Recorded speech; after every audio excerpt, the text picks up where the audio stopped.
The copperpod tree was in full bloom. Vibrant and vivacious, it swayed gracefully from side to side, sending down a shower of copper-yellow petals. "Gosh, you're beautiful!" exclaimed the other trees. The copperpod tree stood up straight and rustled its leaves, clearly enjoying the attention.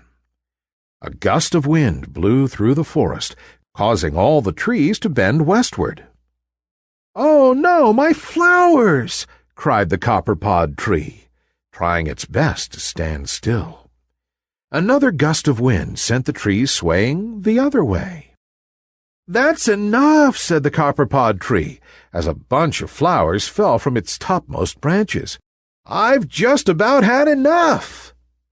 All the other trees turned to look. "Now look here, Mr. Wind, I refuse to dance to your tunes any more.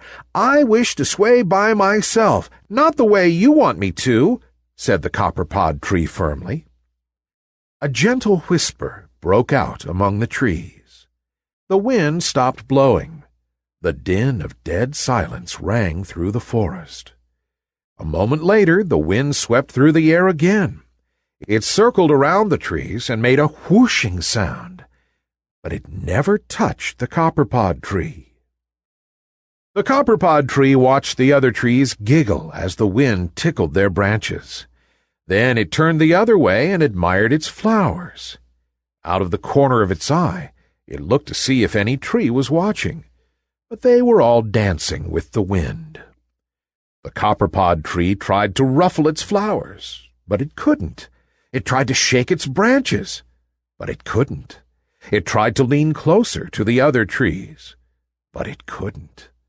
All it could do was stand still. "Gosh, you're beautiful," said the trees. A few days later, the copperpod tree opened its tired eyes with a glimmer of hope.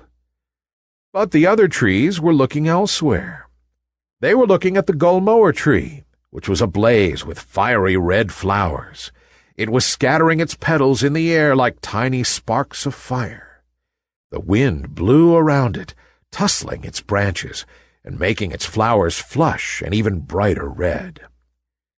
Nobody paid any attention to the copperpod tree, which was all bent now. There wasn't a single copper-yellow flower on it. Dried flowers and leaves still clung to its branches. The copperpod tree let out a groan.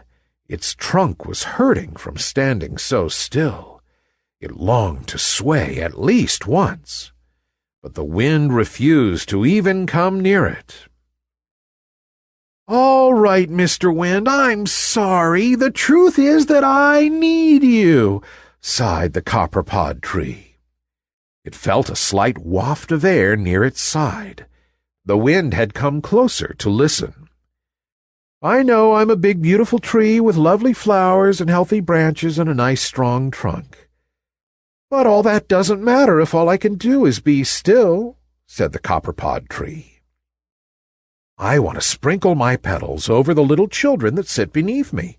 I want to reach out my branches and kiss the sky. I want to stretch and protect the people that take shelter under me. I want to dance again. I want to be a living, breathing tree that sways with the wind." The copperpod tree hunched lower, unable to even stand up straight anymore. A gentle breeze floated over the copperpod tree. It started out at its roots, awakening them from their slumber. It traveled upward, wrapping itself around its trunk and permeating through its gnarled branches. It gave the tree a little shake, causing its dried flowers and leaves to fall away. It nuzzled the little flower buds which started blooming. The wind encompassed the copperpod tree in a giant hug and swayed with it in a soft, gentle dance. The copperpod tree threw its branches around the wind and danced like it had never danced before. The end.